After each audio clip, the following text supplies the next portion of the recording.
Hello, I'm Ray. Welcome to another podcast episode. This one called When I Was a Boy. Now, if you listened to last Wednesday's midweek message, I was trying to decide what to call it, and I ended up with When I Was a Boy. Now, I've had a few comments from that message. Tina said, "Are you allowed to say that? Boy, girl, are you allowed to say that these days when I was a boy? Should it be when I was a child?" You're probably right, Tina. I'll get into trouble now for calling myself a boy. Happy days. No, seriously, this is a podcast episode where I'm going to talk about decimalisation, which was Graham's idea, Ian and, and his funeral's idea, Ray and the grass is always greener, drugs, sex and rock and roll, which was Karen's idea. Big shout out to you, Karen. I think we'll leave sex, drugs and rock and roll till last.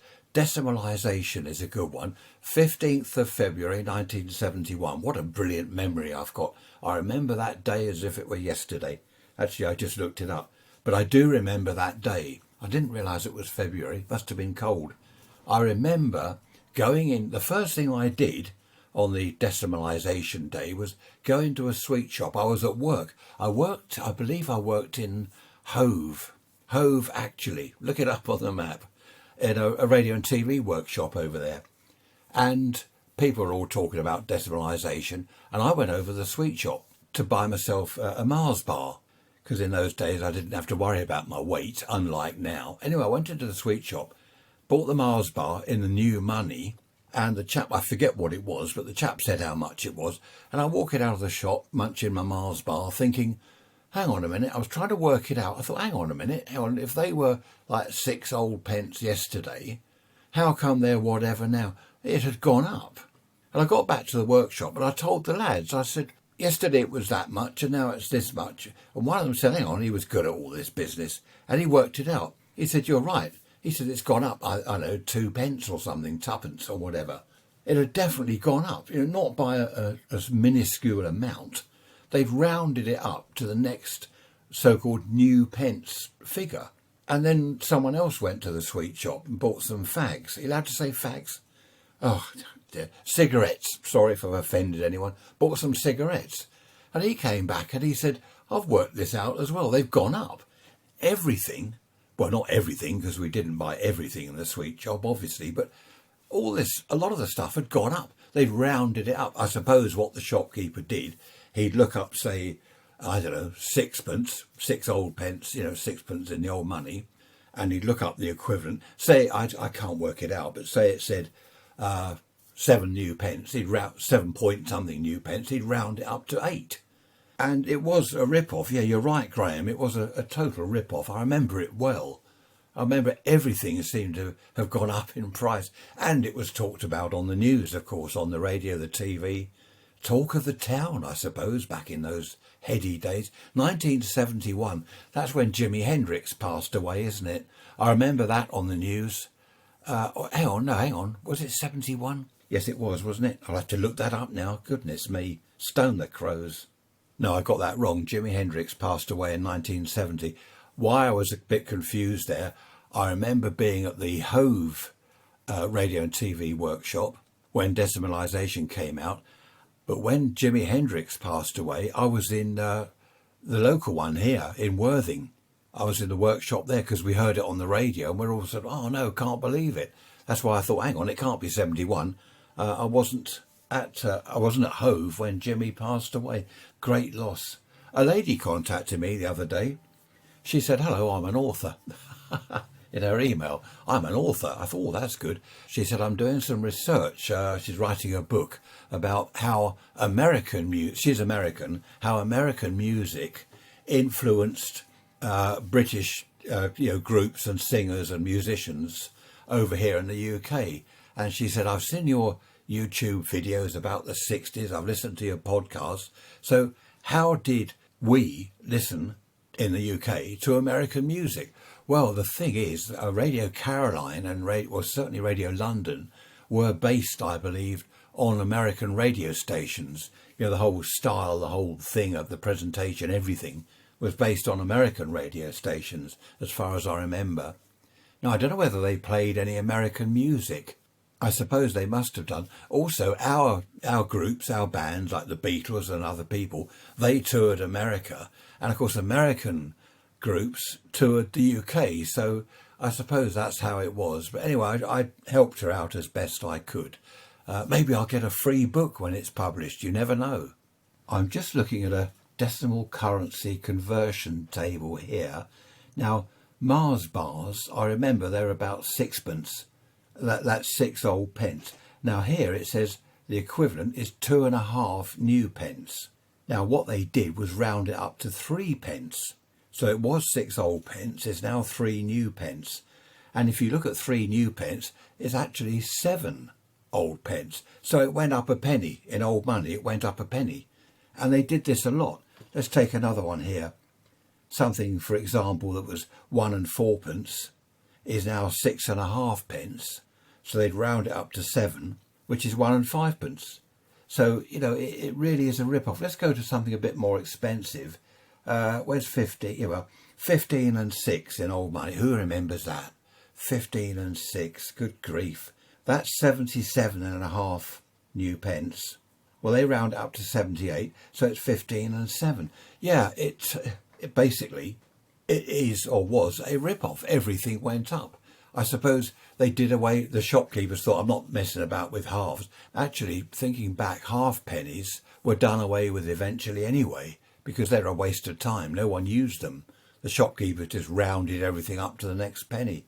Now, you might think, well, a penny isn't much, but if everything in the shop goes up by a penny, literally overnight, that's going to start adding up, isn't it? You imagine doing your weekly shop.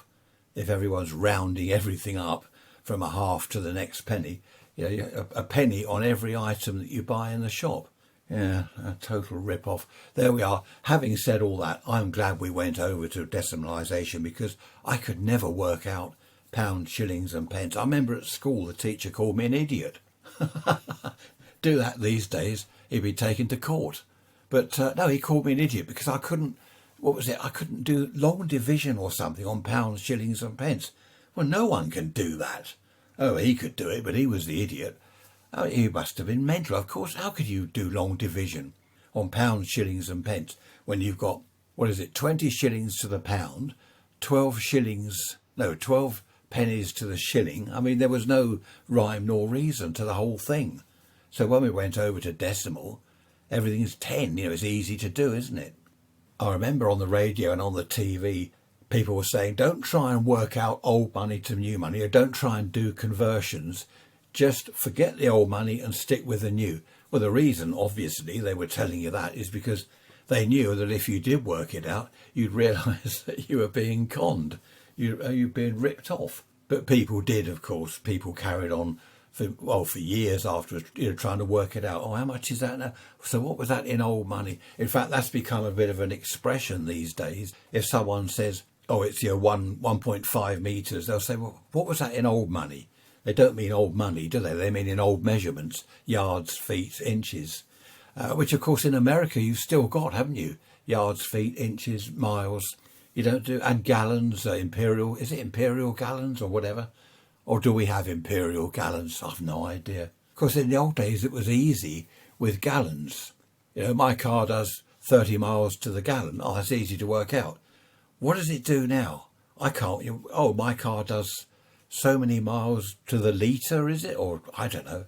It's all gone wrong. I remember when they were trying to get everyone to go over to litres and meters and all this business. They said to the pubs, you're going to have to sell beer by the litre. You can't do it by the pint anymore. Well, we've had pints of beer in the UK, since, 68,000 BC, pint of beer. We're not going to say, I want a litre, or what's the equivalent? You can't do that. Anyway, we won. The pubs won, or whoever. The breweries won, because we still sell beer in pints. So that's a result for us beer-drinking Brits. Excellent. Going back to the money for a minute, we used to have what was called a guinea. In fact, I think we still have guineas. A guinea was £1, 1 shilling. And I think we've still got guineas. So what would a guinea be now? £1 something? I don't know. Anyway, yeah, so guineas. So imagine that. I remember seeing when I worked in the TV trade, in the showroom, in the shop, I remember seeing a TV for sale, something like 17 guineas. And you'd have to think, hang on a minute, 17 guineas, so that's 17 shillings. Work out how many pounds and shillings it actually is. Where guineas came from, I don't know. But don't they still have guineas in horse racing? Someone will correct me on that or say I'm right on that, no doubt. Guineas, yeah, I'm sure they still use guineas somewhere, but I'm not too sure what they relate to. If you could enlighten me, raise rants@protonmail.com. Be great to hear from you and find out what guineas are all about. I don't know why I left the TV and radio shop where I worked, in my hometown, and went over to Hove to work there, because it's a fair old distance. I think it was Boundary Road, Hove. I forget the name of the company. They've long since got Lloyd's.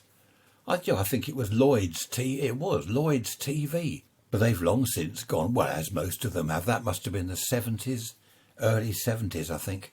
I didn't know Hove at all. I didn't know anyone over there.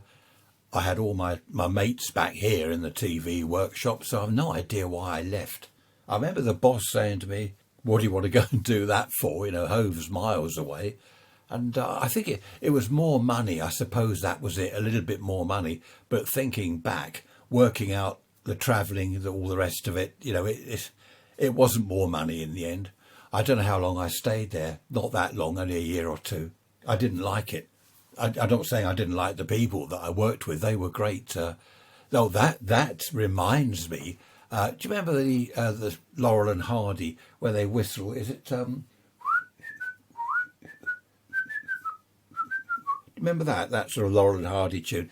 Whenever one of the girls from the shop or the office walked through the workshop, it was quite a long workshop. All the lads would whistle that as they're walking past. Now, was that politically correct? I don't know, but it was great fun. And the girls loved it. They'd grin and they'd chuckle and giggle. It was all good fun. Family and friends recently have been having a bit of a debate about this wolf whistling. A girl walks past a building site or a group of lads and they get the wolf whistles. All this sort of business and shouting, going, all right, darling, and stuff. And we've been sort of thinking back to those days. I mean, I was guilty of wolf whistling in those days and calling out comments to girls, teenage girls, when I was a teenager. And as far as I was aware, just about 98% of the girls liked that. But the debate we've been having recently, one or two women have said, oh, no, I didn't like that. Looking back, I didn't like that. I felt intimidated. I didn't like it. So it wasn't everyone, obviously, that liked that. But it it was good fun, I think, for the majority of people. Because now I think it's an arrestable offence, isn't it?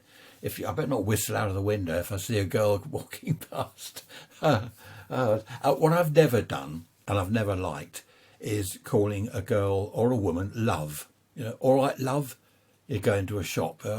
What would you like? Oh, I'll have a Mars bar, please, love. I don't like this love business because it's nothing to do with it. And as I've heard women say to people, I'm not your love. But how times have changed. You remember last in the midweek message I said about an episode all about political correctness and people being offended by the slightest thing. I'm still pondering on that idea. I'm still thinking, should I do that? Or will I have a couple of big coppers turn up on the doorstep? Evening, I hear you've been talking into your microphone and offending people. Well, I tried not to. Oh, you're under arrest. I don't know how things have changed. I know I'm always saying this, but how things have changed since when I was a boy, when I was a girl. No, don't go into that. Right, let's move on to funerals. Hello, Ian. Ian did say this was a grim subject. Do you know, I've been trying to think the first funeral, when it was that I ever went to, the first funeral. It certainly wasn't in my teens or as a child, not my 20s or 30s. I've got an idea I was in my 40s when I went to my first funeral. I think a lot of it was my mother had me when she was very young. She was 17 when I was born. So her brothers and sisters and her relations, they weren't old. My aunties weren't old. Her sisters were all about, 20 years old, something like that. So as I grew up, they weren't old aunts. They were all quite young. I suppose that's why I didn't go to any funerals. I just didn't know anyone that had passed away. But of course, the older I've become, the more funerals I've attended, which is obvious, I suppose, isn't it? I've lost a lot of friends. Another one, in fact, only last month, he passed away, which is a shame. A couple last year, I think, was it 2 or 3 last year? So as I'm now into my 70s, obviously all my friends are older and we're all popping off one by one. Actually, I do remember people passing away when I was a child in our street, perhaps someone down the road, no one that I knew, but I do remember the funeral cars turning up and people all dressed in black, and people would draw the curtains. I remember that, curtains being drawn just as a sign of respect or what, I don't know. I do remember years later when I had a bed sit. Yeah, I left home as you do at kind of 16, 17, got a bed sit. And I drew the curtains one evening because the sunlight was coming directly in onto my old black and white telly. And the landlord had come round for something or other. And he tapped on my door and he said, "Is everything all right?" I said, "Yeah, fine, thanks. Why?" He said, "Well, I thought someone had died." I'm thinking, what is, has he gone off his rocker? What's he talking about? And I said, "What do you mean?" He said, "Well, your curtains are drawn." I said, "Well, no one's died." I said, "The light's on the telly, the sunlight. I've drawn the curtains." He said, "Well, if I were you, I'd open them." And he was quite old, but he was a bit funny about it. "You don't have the curtains drawn in the daytime. It's a sign that someone's passed away." And I thought, crikey. Anyway, I opened the curtains, turned the telly off and went down the pub. I remember that because I was telling people down the pub. Sex, drugs and rock and roll. The thing is, in the 1960s, I had nothing to compare the 60s to. In the 50s, had I been a teenager in the 50s, I could then look back and think, well, things are very different now. We've got this, we've got that. But of course, I can't compare the 60s to anything. I was a child in the 50s. Sex, drugs and rock and roll. Drugs, none of our lot did drugs. There was the odd cannabis cigarette around, but that was about it. I don't remember anyone taking or offering me any other drugs apart from the odd sort of, as I say, the marijuana. There was nothing else that, of course, I didn't live up in London. Had I been around the centre of London, well, things might have shocked me. I doubt it very much. But things would have obviously been very different up there in London. Down here on the coast, sleepy coastal town, nothing much happened. Well, it wasn't that sleepy, to be honest. There were quite a few nightclubs around. Rock and roll, we had live bands. I did like the live bands that went round the clubs in the 60s because they didn't have all the electronic equipment that they have these days. The live band, there's the bass man with his guitar and amp. There's the lead singer, lead guitarist, his amp and his guitar, perhaps a wah-wah pedal and a fuzz box pedal. That's about it.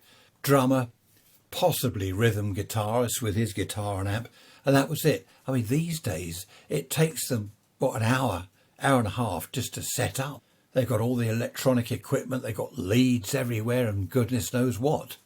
And to be honest, from what I remember, the music sounded better, live music sounded better in the 60s. They had Marshall amps, the old 100-watt Marshall amps, big speakers. Fantastic, you don't need all that other stuff. Okay, sex, drugs and rock and roll, that just leaves sex. Well, again, I've nothing to compare it with. I was a teenager in the 60s. There were loads of girls around. Yes, people had sex, but I don't know that it was any different from the 50s, 40s, 30s. Well, it must have been, I suppose. It must have been. I suppose in the 60s, how can I describe it? Perhaps people were a little bit more loose than before. Not immoral. I'm not saying that we were all immoral, but things possibly weren't frowned upon so much as they had been in previous decades. Dare I say that the majority of girls, no, I better not say that, some girls wore miniskirts, okay, very revealing miniskirts, and they looked attractive, they looked sensual, sexual, that's what they did.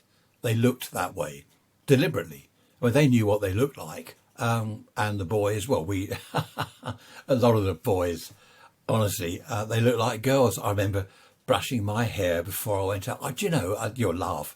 I remember in the mirror back combing my long hair. I had very long hair, back combing the top of it.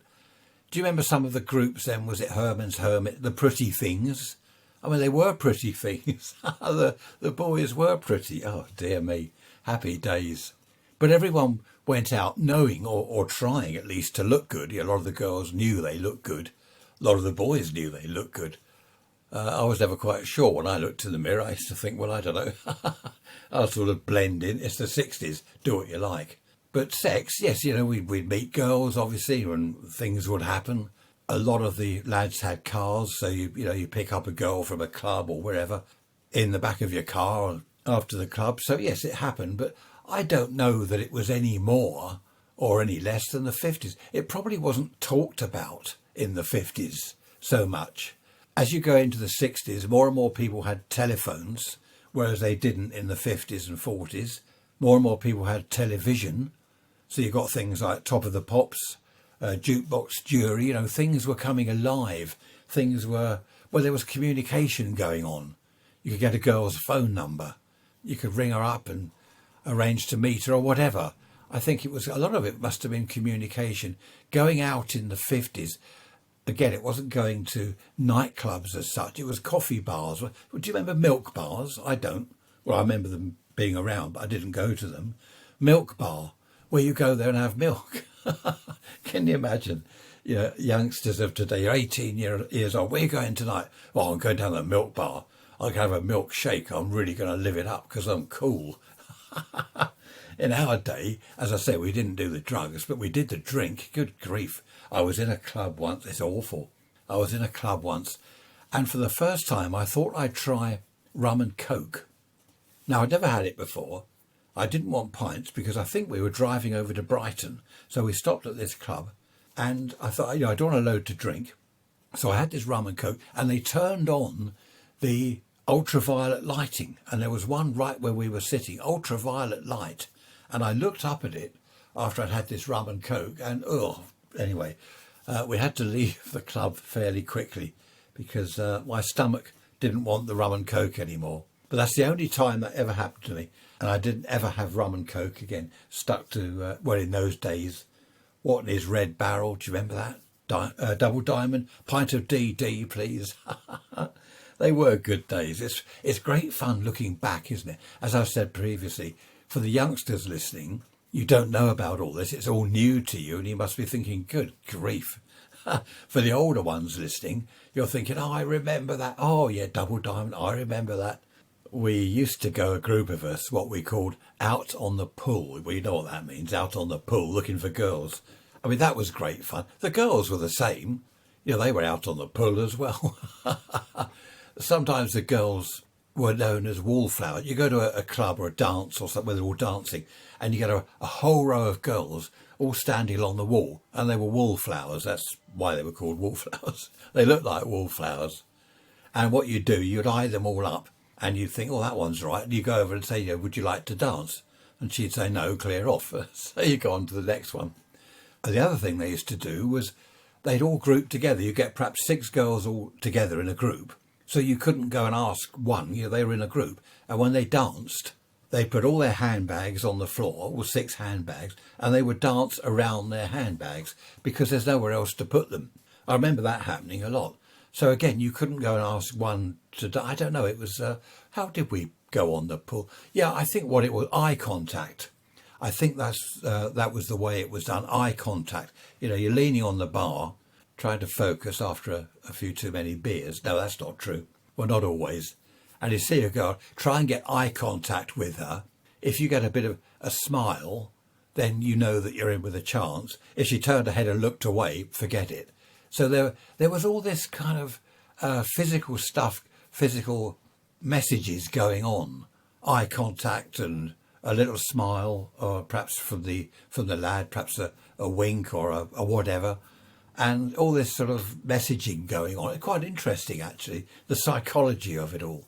Of course, today it would be called body language, wouldn't it? The way the girl was sitting, the way she perhaps crossed her legs and the way the lad was looking at her and moving around. I don't know. Interesting stuff. I did actually pride myself on being quite good at the eye contact business, body language. I went to a party once. There's someone that listens to these podcasts of mine who will remember this. I won't mention any names. And there were a few girls there and us lads, and some girl was on the sofa. I remember her name, but I'm not going to mention it. And she said, it was dark. She said, "Wait, who's got 3 hands?" It was great fun. People drinking and smoking, of course. Most people smoked. Who's got 3 hands? She was on the sofa she thought with one lad. And I think she must have been with 2, maybe 3 lads. I don't know.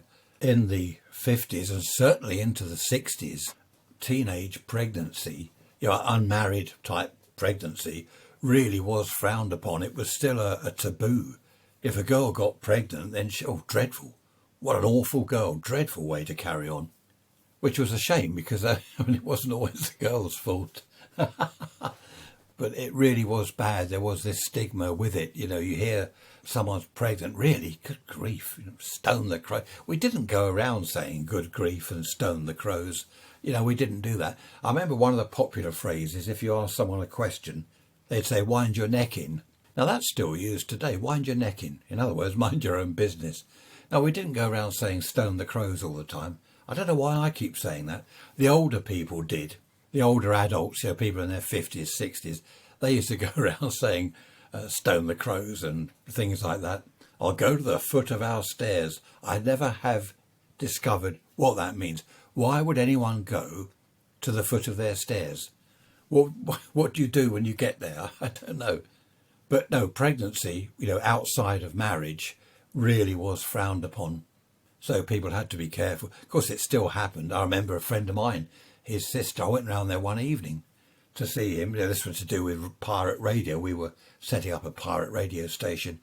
And there's these nappies hanging around the place. The old Terry nappies. Remember those? And I said, "Oh, what's all this?" Because we were, 18, 19? And I thought, surely his mum hasn't had a baby. His mum was getting on a bit. He said, "Oh, it's my sister." Now, what was it he said? "She's been tubbed." Can you imagine saying that these days? She's been tubbed. And initially, it took me a split second or two, just tub. Oh, right. It wasn't a tub of ice cream. Yes, I'm with you. And I thought then that, wow, she's pregnant. Good grief. Someone asked me recently, we were talking about the 60s, did the lads have more respect for girls back then? That's a difficult one to answer, isn't it? I've always had respect for girls. I remember a girl saying no, and that was it. She said no, she meant no, end of. That's it, finished. Whereas other people wouldn't take no for an answer. Did they have more respect? I think possibly that people did. Yeah, I think people did have more respect for girls back then. It's a difficult one to answer because, in what context, in what way, I don't know. At work, of course, they were paid far less than the lads. I remember the girls in our office, we were apprentice TV engineers. I know one, she told me what she was earning, and it was less than us apprentices. So I think there was the attitude, well, you get that money because you're only a girl. So there was all that. Mind you, that still goes on today, doesn't it? They're trying to get the sort of equal pay and things, equality. But certainly back then, after the war, during the war, all the girls went into the factories. They worked the machinery, the lathes, the milling machines. They did all that. The wireless factories, making radios and stuff like that, wartime stuff. When the war was over and the lads, the few of them that came home, they got their jobs back. The girls were sacked. Oh, you're chucked out. And then the lads got twice the money that the girls had been on, doing a perfectly good job. They'd done a good job throughout the war, and they just got the sack, and that's it. Right, you can go home now. You can be a housewife and a cook and a mother and a wife again and all that stuff, which I know a lot of them, from what I've heard, talking to people, a lot of them, very resentful about that because they got used to working. They got used to earning money. They had an identity, and suddenly, right, that's it. We've used you. You can clear off back home now and go and bake some cakes or whatever women do. It's no wonder they were resentful and very unhappy with it all. I think I would have been in that situation. Of course, you see a lot of these TV programmes. I was watching one the other day, same old thing. Was it Foyle's War? I can't remember what I was watching now. Where the chap comes back, he's been abroad, he's been in the war, he comes back home, and I don't know, he sees a chap leaving his house. So he says to his wife, he goes in, she says, you're back, welcome home. And he says, who was that? Oh, that's Fred from down the road. He was changing a fuse for me. He's been doing the odd jobs around while you've been away. And of course, what else has he been doing for you? All this sort of thing. Was that the case? Did a lot of people coming back from war, did they think that about their wives? They've been unfaithful. What have you been up to while I've been away? Because just about every programme I've watched, which is probably only 2 or 3, where a chap's come back from the war, he's suspicious of his wife and he starts accusing her of this and that. I don't know, because we were talking about this, my wife and I, the other day, after we'd watched something, and we were saying, did that happen? Were these chaps? I suppose the thing is, when you come back from war, you don't know what they've seen, what they've been through, and their minds must be a bit, I don't know, what's the word? I don't know. But perhaps that was part of it. Dreadful time, there we are. Still, we learn from history, don't we? Yeah, right. How many wars are going on as I speak? Why don't we learn from history? Let's go back to sex, drugs and rock and roll. As I said at the beginning, when I was a boy, things were so very different. Very different. Every single aspect of life was completely different. Can you imagine the youngsters today? They get married, say in their 20s. The chap goes out to work. The girl, the young lady, she's say 23, 25. She's just got married. She stays at home and she does cooking and cleaning and washing and dusting and gardening and painting and decorating. This is what wives used to do. I remember housewives, they were called housewives. I'm only the messenger, don't arrest me for saying that. They were housewives. They didn't go out to work. They certainly didn't have money of their own. How different it was then. I'd get in from school, as all my school friends did, well, most of them. Mum was there, glass of orange juice, jam sandwich, or whatever, something to eat. Dinner will be at 6 when Dad gets in. The meal will be ready. That was the woman's role. How different things are now. I don't know. I'm always asking myself, is it better now? Was it better then? Women, at least now, can be individuals. I think that was very unfair because they weren't individuals. They were owned by their husbands, weren't they? Really? He owned the house. The house was his. If the wife, the woman, didn't like it, well, get out. You're not getting anything. It's my house. Just leave. Go back to your mum and take the kids with you. It's not funny. That's how it was back then. I don't know why I'm laughing. It was awful. So in just what, 60 years, 50, 60 years, things have changed so much. At the school I went to, I failed my 11 plus. Well, I didn't care. I didn't want to pass the 11 plus anyway. I wasn't interested. But at school, the school I went to, which was a secondary modern school, the idea of school was churning out factory workers. Not that I became one. Neither did a lot of my friends. But that's what the school was all about. The wood workshop, the metal workshop, lathes, milling machines, all the machinery, gas welding and all this sort of thing. And in the wood workshop, the wood lathes, turning lathes. They were churning out factory workers. And at the girls' school down the road, they had domestic science. They were learning to cook, to sew, to darn, to keep house. And they were churning out future housewives, would-be housewives. That's the way it was then. Can you imagine schools doing that now? There'd be a riot. Someone put online, I think it was it Facebook or I can't remember where, the other day, a few pages from a book, a 1950s book, and it was written for women, how to look after your husband and the house and the children. When the husband's due back from work, say 6 o'clock in the evening, make sure the house is tidy, have his meal ready, warm and ready to put straight on the table when he sits down. Have a drink ready for him if he likes scotch or something like that. Have a glass of that ready on the table for him. If he's late, don't ask where he's been. None of your business. If he's late and not in a very good mood, don't ask about it. Dress nicely. Oh, make sure the kids are out of the way and not making a noise. Chuck them upstairs or in their room somewhere when he gets home. The last thing he wants is a load of shouting kids. All this stuff in this article, And it wasn't a joke thing. It was true. I had a book decades ago. I had a book, probably written in the 40s, all about the same sort of thing. You know, when your husband gets home, how to look after him. For example, if at 8 o'clock in the evening he says, right, I'm popping out for a while, don't ask him where or why. You just say, oh, certainly, dear, get his hat and coat for him, help him put the coat on, off he goes. You don't ask him where he's going. I mean, can you? It's so funny looking back to the 40s and 50s, to the way it was then. It was absolutely incredible. There was one part of the book, how can I put it? If young lads get a bit, I can't tell you what the book said, but, you know, a little bit frisky, a little bit hormonal or something, send them down the garden to chop some wood. That'll get rid of any desires they might have. Good grief. Things, I don't know. When I was a boy, I think it's a very apt title, actually, for this episode. I think I've mentioned before about when I was 12, 13, I wore shorts or jeans, you know, but if I was going to school, it was shorts.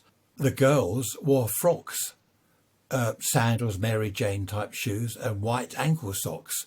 Frocks. And they played with dolls, had a doll pram, and this is when they were 12 or, say, 13 years old. Can you imagine girls of these days, 12 or 13, you're walking around the back garden with a doll in a pram, rocking the pram, pretending it's a real baby. Oh, dear me. These days, no, I won't say that. But I do think that's a shame. I think it's a shame the way girls grow up or develop or mature or whatever so quickly. 12-year-old girls back in the 50s and 60s were young children. These days, they seem to be young or not even so young women. I think their childhood is cut short.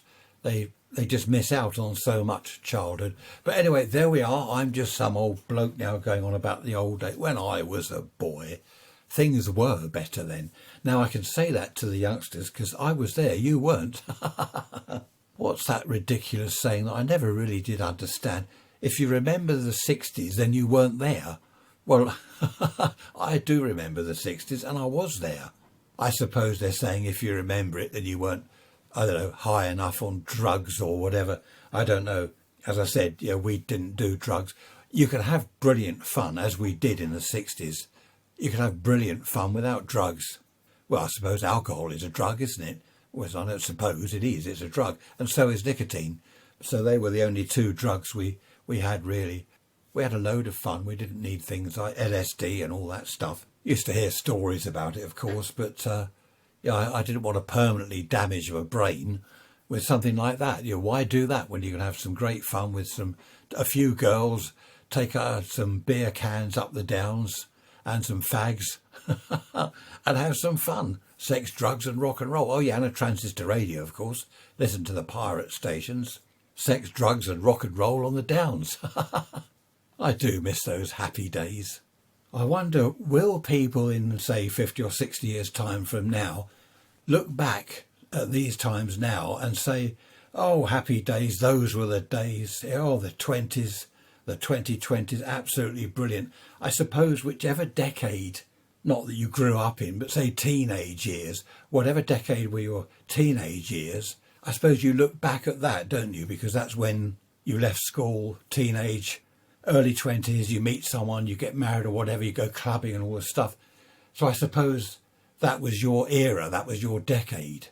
I know people that were born in the 70s, people a bit younger than me, and that's what they talk about. Oh, the 70s, do you remember this? Do you remember that? They don't remember the 60s because they were 5, 6 years old. They don't remember much of the 60s. But I do wonder, though, what people will say 50 or 60 years from now, what they'll say about the good old days. Do you remember the 2020s? Of course, COVID, that'll go down in history. Do you remember COVID? Oh, COVID, yeah, oh, good grief. We couldn't go out, we couldn't go clubbing. I suppose all that sort of thing will be remembered, won't it? We've got the grandchildren coming to stay this weekend, and I know what they'll do. It's always the same. Grandad, tell us about the good old days. They love hearing about it. Of course, they're getting older now.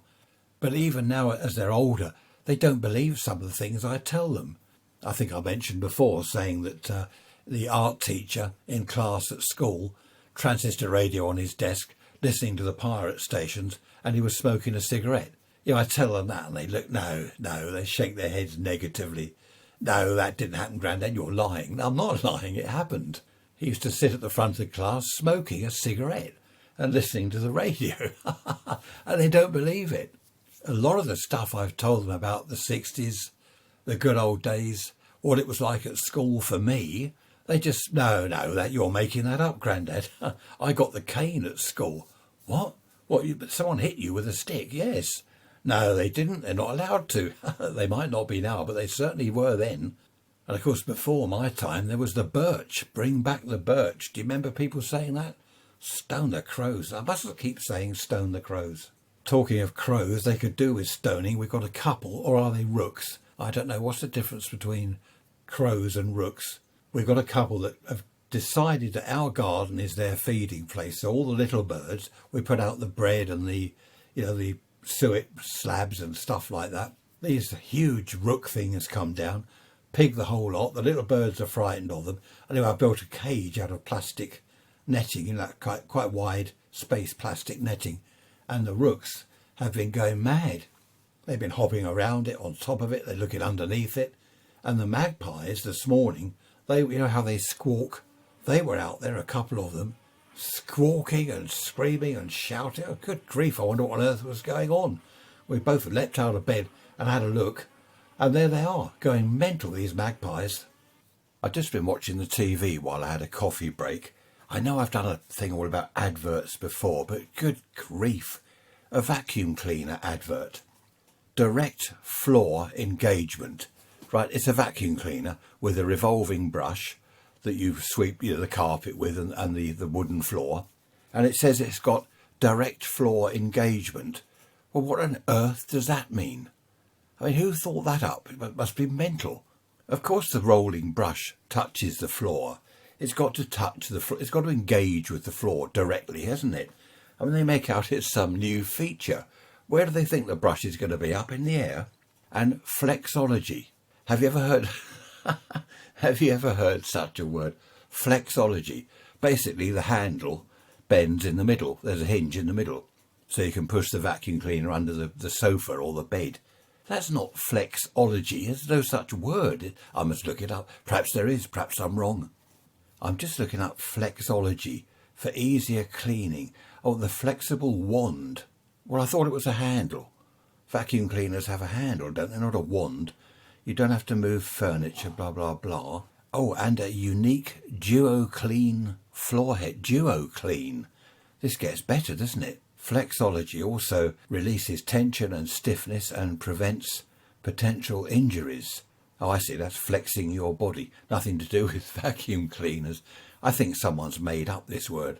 There's reflexology, but now there's flexology. I don't know, it's all confusing, isn't it?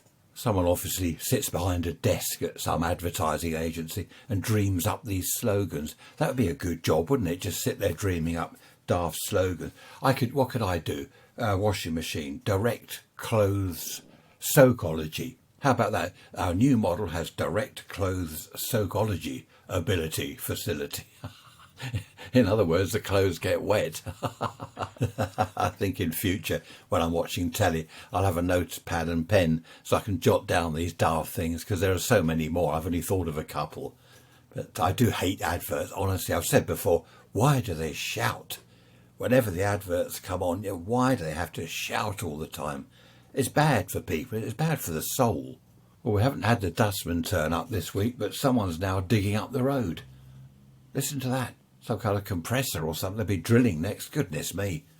No peace for the wicked. I've just looked out of the window. They're not digging up the road. It's a big van, and it says on it, blocked drains cleared fast. They probably use drain unblockology techniques. They should write that on their van. I could make that up I could go and sell it to them, couldn't I? I'll give the company a ring and look, I'm an advertising agency. Would you like to buy a slogan you put on your vans? £10,000 and I'm losing money. Another advert that comes to mind, I forget what it was, what the drink was. Drinkability. Was it Budweiser? I can't remember. Drinkability. There's no such word. Do you know, I've discovered there's a face cream. I don't know what make of face cream, but they reckon it contains micro sculpting serum. I mean, what is micro-sculpting serum? Good grief, I wouldn't want to put that on my face, would you? I don't know, these adverts, it's funny, isn't it? I've been having a look online at various things. Quite interesting, the way they invent words that don't mean anything. What was another one? Chrysler, I think, invented the word Corinthian leather for their seats in their Chrysler cars. I think that's what I read. I can't remember now. Bit of a boring subject, to be honest. But Corinthian leather, there's no such thing, according to the website I was looking at. One last thing on that, Colgate toothpaste. They own, allegedly, apparently, they own the trademark, the Tooth Fairy. I mean, we'll talk about the Tooth Fairy to kids, don't we? Well, apparently Colgate own that as a trademark. There we are. I'm beginning to waffle, so I'm going to end the episode here. Where are we? Just about 46, 47 minutes. I've just got back from the doctor. I had to go around for a blood test, just a routine thing. And as I followed the nurse up the corridor into her little surgery room, she said to another nurse, "Hello, lovely." And as we got into the surgery, I said, "Oh, I thought you were talking to me." And she said, "Oh, let's start again. Hello, gorgeous." She looked at me, so I said, "Hello, beautiful." Oh, dear. She was beautiful, actually. But that's another issue. While she was taking my blood. Anyway, let's move on. Email me, raisrants@protonmail.com. raisrants@protonmail.com. Where are we? What day it is? It's Friday. You'll be listening to this on Sunday. I keep on about the weather, don't I? Where are all the thunderstorms? There was a Met Office chap on the telly this morning, and the interviewer chap said to him, "Look, we keep hearing about another heat wave coming halfway through August, massive heat wave to hit the UK. Is all this true?" And he said, "Well, I've seen all this in the newspapers." And he said, "According to my charts and my predictions and the rest of it at the Met Office, I can't see any heat wave at all." So he said, "I don't know where the newspapers are getting it from." Well, I do. They make it up, don't they? I remember a few years ago, it's going to be a sweltering barbecue summer. And it was awful, one of the worst summers ever. And another year, going to be a total washout British summer this year. And it was a heat wave summer. So what I do now, if I look at the weather forecast tomorrow and it says rain, I always go for the opposite. Oh, it'll be sunny tomorrow. If it says sun, well, it'll probably snow tomorrow. I wonder what the weather forecasts are like where you are, America and down in Spain. Just had a new listener from Spain join us. So that's good. Got listeners all over the world now. Yeah, let me know how your weather forecasters do. Do they get it right or do they get it wrong? Of course, the infamous one was Michael Fish, wasn't it, back in the 70s? No, there's no hurricane, no such thing as a hurricane. 1987, that was it. The massive hurricane of 87 when he said, "No, not going to be a hurricane."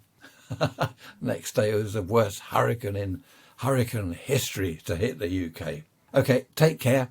I shall see you all Wednesday for the midweek message.